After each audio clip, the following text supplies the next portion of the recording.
If you love movie and movie discussions, you've come to the right place. Who am I, you ask? I am The Wiz, and I'm here today to review the 1970 romantic drama love story starring Ellie McGraw and Ryan O'Neal, directed by Arthur Hiller. There's really two reasons why I decided to choose this movie. The first was I was kind of looking to watch a romance to review with Kim, and then when she usurped my authority to say we're watching Jaws instead, I was like, okay, well, there you go. And the other thing was I actually was looking at the most money-making films ever adjusted for inflation, and this movie came up. It was like in the 10s and 20s, and I was stunned. I was like, wait a minute. This is one of the most money-making films of all time. Like, I knew what Love Story was, but I had no idea of how popular it was, and it is stunningly popular for its time. From what I read, it was the most money-making film in 1970, and one of the most money-making films in 71. It did what only few films like Titanic and Avatar did, which is basically, it was like a top 10 money-making film of 2 separate years, which I thought was stunning. So the other thing that's very strange about Love Story is that no one talks about it. It kind of reminds me of Avatar a little bit, where people don't really talk about Avatar as one of the best movies ever made until its sequel is coming out, and then all of a sudden people are like, oh my god, it's one of the best films ever made, and the sequel's coming out. Like, yet no one talks about Love Story anymore, and I thought it would be an interesting thing to watch. So why don't we get down to the review? And here is the review of Love Story, directed by Arthur Hiller. So there's only one way to start this review. There are many mysteries in life. Okay, many mysteries that go unsolved. What's happening in the Bermuda Triangle? Where is Amelia Earhart? Who shot JFK? How was Stonehenge built? And I think the fifth one is going to be, how the hell did Love Story make so much damn money?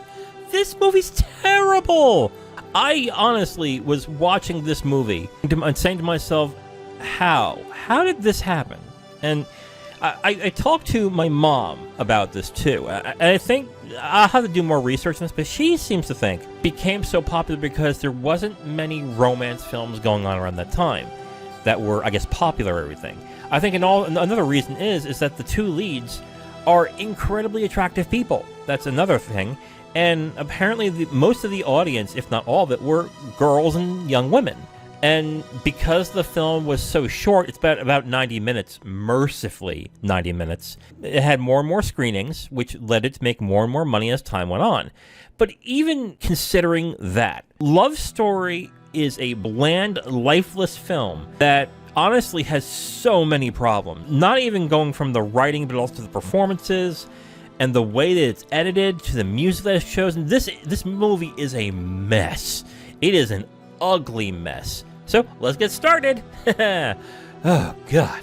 Before we get to the review, I am not having a spoiler section, and the main reason why is because honestly, the film tells you what happens in the beginning of the film. Like, the very first minute of the film is basically the main male character saying, how do you talk about a 24-year-old woman that you love who died? I can't exactly spoil that for you because they say it in the first 30 seconds. So at that point, the dramatic tension to what happens in the film ends right there, because they tell you right up Front Street, oh yeah, by the way, the girl dies. I'm like, oh, okay, cool, I guess.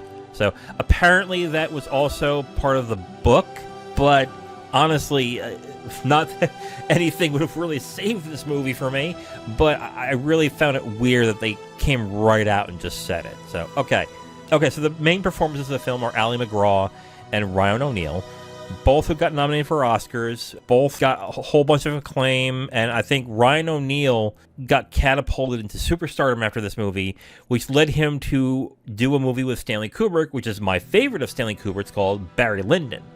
So he got lucky on that one, but I gotta tell you, these performances are bad. They're really bad. In defense with O'Neal and McGraw in this film, these characters are written so badly that it's hard to even measure what exactly their character is in this. The most I can give you as a character when it comes to either character, either Ellie McGraw's Jennifer or Ryan's Oliver, is that Oliver is a rich guy and Jennifer is a poor girl who says some slightly sarcastic comments here and there. And that is it, really. That's it. That's all their personality is. There isn't a consistency to other elements of the film. So when you do romance films, some of the best romance films, there is a simplicity to how it starts. But the film is supposed to peel back layers and layers of the personalities of each character so you get invested in them and then get invested in their romance to the point where you want them to be attached. The problem with this film is that the film decides right away that the courtship is going to last 3 minutes, maybe 5, maybe 10. We'll say 10 minutes. That's it. They meet in a library. I think Jennifer is a librarian. Oliver is just a student. They have a tit for tat, and then somehow in that scene they end up getting coffee together, and then they fall in love? I don't know. I mean, that's kind of when it went. And it's weird. The film tries to make these characters seem kind of goofy and maybe a little smarmy and endearing or charismatic in a goofy way, and neither actor can do it, especially I McGraw. I don't want to say she can't act, because I don't think that's really the case. Because honestly, with the script that was given to them, I don't know who could make these characters good.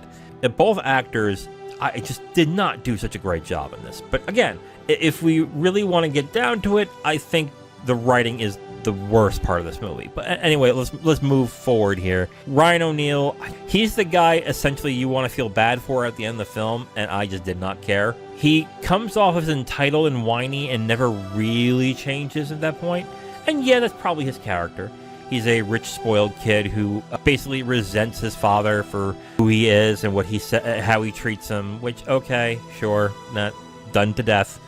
But that's about it, really. And then Ally McGraw, I mean, I think Jennifer is supposed to be like this perfect kind of woman. Not even really. I don't even know what they were trying to do with this one. I mean, I think they were trying to make her this perfect woman that is funny and intelligent, but knows the best ways to make her man happy, which still doesn't really work because there's really not much of a character there. I will say this. Both characters are incredibly bland. I mean, bland. I'm actually struggling to give you personality trait, and without resorting to like preppy and poor girl, rich guy, because there really isn't much there, really, with any of these characters. And the two characters, Jennifer and Oliver, are the ones that you're seeing all the time. And the fact that I'm struggling to come up with a personality trait for either of them really shows the problem in this movie. Let's move on to writing. I think the writing is probably the worst things about this movie. The dialogue is stale. I think that's the big problem I have with the writing, is the dialogue is very direct. Most times with romance films, it's not what is said, but what is not said. It's how a character reacts. It is how they interpret certain things that happens in the scene. But this film is very on Front Street, very direct. You know what it really feels like to me? It's like someone took a template for a basic romance and gave it to an exercise to a writer who doesn't know how to write movies, and say, use this as a template to give you the basics and then build your way up from there. And they didn't build it up from there. They just said, I like it the way it is right now. And that's the movie. Here's how the film is structured, okay? So, first 10 minutes is the courtship. Within 30 minutes, they realize they're in love with each other. Within a half of the film, they're married. Next 15 to 20 minutes, they are living together, and they're going through wedded bliss and struggling to get by. And then, spoiler alert, like nothing fucking matters. And then in the last 30, Jennifer's done. And let me tell you something. What makes something like this work, again, are the details. And there is no detail at all to this movie. And I think it really exemplifies itself in two sequences. First is when Oliver finds out that his wife is dying. At no point does the film hint, except for the end, for the beginning, when they say it straight up to you. When it was revealed that she is dying, and you don't really find out what the disease is, I believe it's leukemia, but when they find out she is dying, it is literally conversation with Oliver and a doctor. That's it.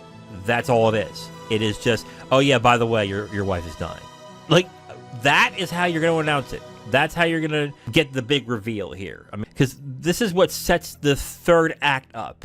And it is just, yeah, by the way, bro, she's dying. Okay, what do? I don't know, make her happy? I just make people well. I don't know what happens when they die. Whatever. Like, what the hell? Just for, like, a drama, in this sense, it just really saps anything out of it. And then the other issue that I have, especially in the end when Jenny is quote-unquote dying, is you can't tell she's dying. I swear to God, I McGraw looks much prettier when she's dying than when she is actually living. How does that work? The final scene where I McGraw is in bed and she is about to die, she looks stunning. Absolutely stunning. And that's what confused me about that scene, because I was watching it, I guess she's about to die. And then I think what happens is her father says, I didn't have the heart to tell you that she was going to die there. And I'm like, wait a minute. She just died now? And then when Oliver says to his father, oh, she's dead now. I mean, I don't need your help. Wait, what? Oh, God. Oh, my God. Like, I do get annoyed when movies do the stereotypical thing from beginning to end. But sometimes it's the best thing you can do when your writing is that bad. Sometimes you have to do it. And I think this film needed to do it. Because the way that they did this was so bad. Oh my God. Why? Okay. I need to. Okay. The bad dialogue is personified with, I think, what is the line of the film, which, if I recall correctly, is love is never saying you're sorry. That is the stupidest line, especially when it comes out, when Oliver is being an obnoxious dick to her, and she runs away, he runs after her, can't find her, he finally comes home, and she's sitting right there crying, and he apologizes, and she says, love is never saying you're sorry, and I'm like, lady, that is the time you fucking say you're sorry. Like, what the hell? Like, what are you doing? Oh, God. Okay. All right. Okay. So, dialogue, the way the film is structured, the plot, awful. Like, I cannot believe how bad this is. And direction.